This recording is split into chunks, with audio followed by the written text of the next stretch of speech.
So one of the most important things for your Fortnite competitive success is honestly going to be your setup. I know a lot of professional Fortnite players and a bunch of coaches say that, oh, your setup isn't really that important and it's just you making excuses. However, as someone who has struggled with his setup over the past 5 years, the setup is one of the most important things that is a part of your competitive performance because it is actually the one thing that is legitimately out of your control. In today's video, I want to go over all the different parts of your setup, exactly where you can buy them. I'm going to go over budget options, middle options, and then of course the pricey options, which are really good for players with a lot more money. This is going to be a really helpful episode. I think you guys will really benefit from all of the products that I go over in this video. Everything will be linked in the description. Let's hop right into it.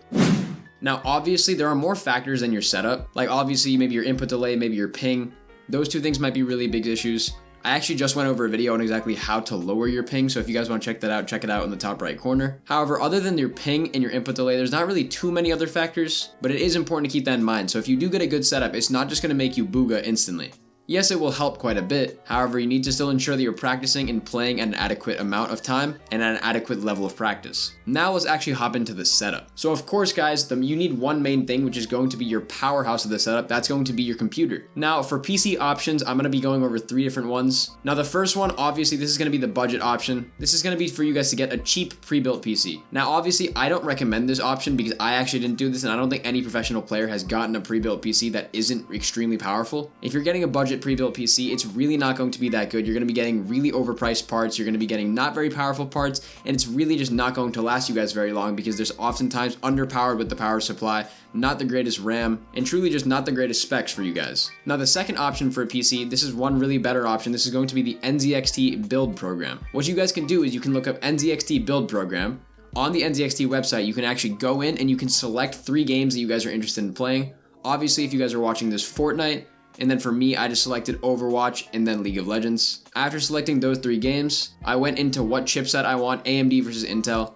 Intel is better for gaming, however, AMD is better if you guys do gaming and other things as well, so if you guys might want to consider that. However, after choosing your CPU, it'll actually give you a PC based on your budget. For me, I did 2,500, and then it gave me this PC and tells me the amount of FPS I'm going to be getting on maximum settings in these games.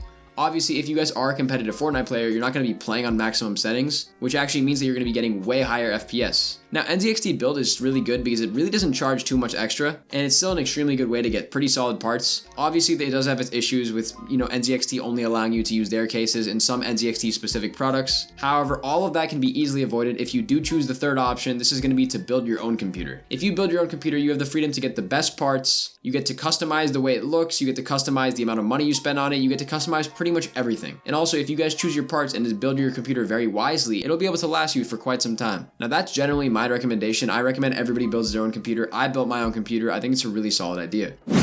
Now let's move on to the second part of a setup. This is going to be your monitor. Now I'm going to go over 3 monitor options, the first of which is called the Acer K2 23.8 inch monitor. This is going to be a 1080p 60Hz monitor. It's going to be having a TN panel display, and truthfully this isn't the greatest product, I'm going to be honest with you guys. However, it is only $70, which is absolutely dirt cheap for a monitor. That's an extremely good deal if you guys are looking for something really cheap and something that does look and present itself okay. However, the second option for the monitor is still very valuable. My second option, this is going to be a Scepter IPS 24-inch gaming monitor. This is going to be a 165Hz refresh rate monitor, a 1080p monitor. It also has FreeSync, DisplayPort, and HDMI, and of course, right now on Amazon, it's only coming in at $109, which is ridiculously cheap. That is an absolutely huge price point and very, very valuable. This is a really good monitor for those of you that are just getting started with competitive that have a little bit more money to spend. I think this monitor can really help a lot of players out because the 165Hz refresh rate is going to change the way you think about gaming. And of course, the third monitor is going to be the Dell 240Hz gaming monitor. This is going to be 24.5 inches, IPS technology, anti-glare screen. I think that this is actually the best 240Hz monitor on the market. It's extremely cheap for a 200Hz monitor.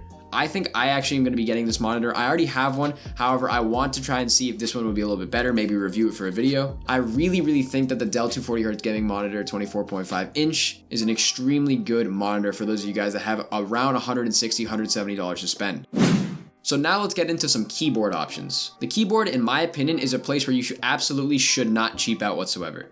I personally think that a keyboard and a mouse are the most important parts of a setup apart from the PC. Now for the first keyboard, I want to go over the Razer Huntsman Mini. In this, I'm going to obviously be going over only mini keyboards because I'm assuming you guys are trying to play competitive and not really doing any other content creation or anything that you may require a bigger keyboard for. The Razer Huntsman Mini is extremely good. It has optical switches, which basically means that they're laser activated for lightning fast response time. It has nice PBT keycaps. It's a mechanical keyboard, of course. I think the Razer Huntsman Mini is a no-brainer, coming in at around $65 to $70 on Amazon right now. Now the next keyboard is going to be the Roccat USB Vulcan 2 Mini. This is going to be 65%, so it's actually going to have those little arrow keys. However, it's still a very small keyboard. This is also going to be an optical gaming keyboard with laser activation, and it's going to be RGB, same thing, mechanical keyboard, pretty much everything standard for a gaming keyboard. However, this is better for some people that really like that tactile response. I love the way the keys feel on this keyboard. It's an extremely valuable one. It is quite more expensive, coming in at around $120. However, it's actually definitely worth it if you guys want to have something that'll last you a very long time. And then for the third keyboard, obviously guys, that's going to be the SteelSeries Apex Pro Mini. The Apex Pro TKL was actually the biggest keyboard in all of competitive Fortnite. That thing sold out like hotcakes. If you guys want a mini version of that keyboard, the SteelSeries Apex Pro Mini is going to come in at around $180. So yes, quite expensive. However, remember, I don't like cheaping out on my keyboards. It is going to be 60%. It's a very fast keyboard. It has insane actuation. You can actually adjust it, which is why this is the world's fastest keyboard. But it has extremely fast keys, pretty much everything a gamer can possibly ask for. Now let's move on to the mouse options that I have for you guys. Now the first mouse option, this is going to be the one that I actually use right now. This is going to be the Roccat Cone Pro Air. Right now this is on sale on Amazon. It's coming in around $40 instead of the usual $80. The Roccat Cone Pro Air does have optical switches and an optical sensor. I really like the way this mouse feels. It's really good on your hand. It's an ergonomic mouse, so it's really helpful for if you guys have any wrist issues or finger issues. But the Roccat Cone Pro Air is a great budget option for you guys right now. Now the second mouse, this is going to be the Razer Viper Ultimate. Now this is actually a really popular mouse in the competitive scene as well. Multiple pro players use this. This is a wireless mouse, of course. It comes with a 20,000 DPI optical sensor. It has a 70-hour battery life, and it does, of course, have optical switches. So that means the click time is going to be extremely fast as well, similar to the Cone Pro Air. I obviously love this mouse. I have tried it before. I don't really love the way it feels on my hand, of course, but I still think it's an extremely valuable piece of equipment for your guys and your guys' competitive career. And then, of course, the holy grail of Fortnite competitive mouses. This is going to be the Logitech G Pro X Superlight. This is going to be a wireless, extremely lightweight mouse. It has a 25,000 DPI sensor, 5 buttons, and then of course lightning fast switches. In my opinion, this is actually the best mouse if you guys have the money for it. However, like I said, this is an extremely expensive one, coming in at around $160. It is on sale right now, but this is the first time I've ever seen this mouse on sale. I still think it's a very good mouse if you guys can't afford it. The feet are absolutely fantastic, the glide is incredible, but of course it comes in at a very steep price. Now, moving on to headsets. The first headset I want to go over is going to be the HyperX Cloud Stinger gaming headset. Now, this is an absolutely surprising headset because this thing comes in at $20. Sometimes the price may be as high as $40. However, you're going to be finding it from anywhere in between $20 and $40 on Amazon. The HyperX Cloud Stinger, I actually played with it for quite a bit. It has incredible audio for the price, a really solid mic, and is compatible with a bunch of different devices. That's the budget option for headsets. However, if you guys are looking for the middle ground option, that's going to be the Razer Black Shark V2.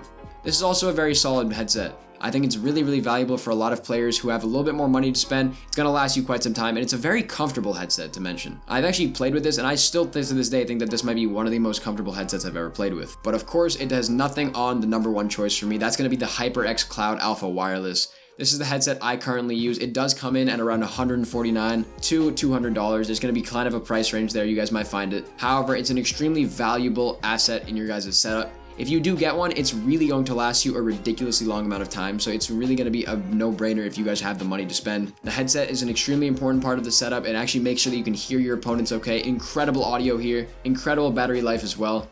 I think the HyperX Cloud Alpha Wireless is extremely valuable.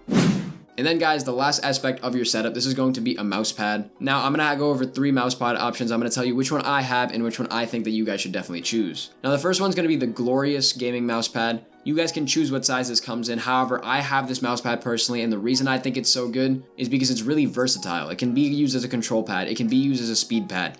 Anything you really want in competitive gaming, the Glorius mousepad will give you. Now the second option for mousepads, this is going to be a bit of a smaller one, doesn't really come in too many sizes. This is going to be the BenQ Zowie GSR-SE gaming mousepad. Now obviously with a complicated name, you think that this mousepad is extremely really good. However, it is very good, but the thing I like about it the most is truthfully the glide. This is one of the nicest speed pads in the whole world. Yes, it has a smooth glide feel, and it is a speed pad, But then again, it can be used as a control pad depending on your mouse. I really like this. A lot of Fortnite pros have used it in the past. Booga actually did use this mouse pad way back. I'm not sure if he still does, but it was a very valuable choice if you guys are looking for a middle ground mouse pad to spend on. And of course, in my opinion, the best mouse pad, I really wish I had it, I don't yet. This is going to be the X-Ray Pad Aqua Control 2. Now, I think control in Fortnite is really important. The reason I say that is because aiming and movements and builds do require you to have extremely good crosshair placement and very good control. The Aqua Control 2 will give you that. I think this is really the best pad for you guys. It comes in a bunch of different sizes and it is coming in at around $50. But I think if you guys have the money to spend on it, definitely consider doing it.